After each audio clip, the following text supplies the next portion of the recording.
आपण चुकतो कुठे माहित आहे का? आपले मन आपण अशा लोकांसमोर व्यक्त करतो ज्या लोकांना आपल्या भावनांची कदर सुद्धा नसते।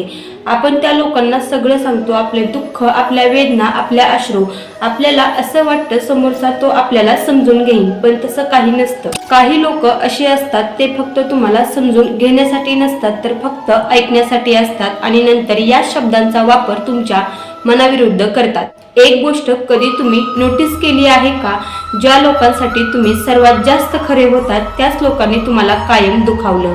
ज्या लोकांसाठी तुम्ही सर्व काही दिलं त्याच लोकांनी तुमची किंमत सुद्धा समजून घेतली नाही। मग मात्र एक वेळ अशी येते, तुम्हाला खूप काही बोलायचं असतं पण तुम्ही शांत राहणं निवडतात, कारण तुम्हाला माहित असतं तुमच्या भावना समजून घेणारं कोणीच नसतं आणि तिथूनच तुम्ही स्वतःला सावरायला लागतात।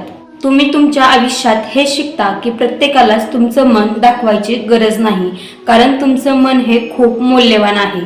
तुमच्या वेदना जपून ठेवा अशा लोकांसाठी जे लोक तुमच्या भावनांचा खरोखरच मनापासून आदर करतील, तुमचं सगळं ऐकून घेतील आणि तुम्हाला समजून घेतील। नाहीतर बाकीच्या लोकांसाठी तुमच्या वेदना फक्त हसू असतील। एक गोष्ट कायम लक्षात ठेवा, तुमच्या अश्रूंना तिथेच किंमत असते जिथे तुमची किंमत असते। म्हणून आजपासून एक गोष्ट ठरवा, आपल्या इमोशनलला तिथपर्यंतच बाहेर आणा जिथपर्यंत तुमची किंमत असते। विचार आवडले असतील तर नक्कीच व्हिडिओला लाईक, कमेंट आणि चॅनलला सबस्क्राईब करा। श्री स्वामी समर्थ।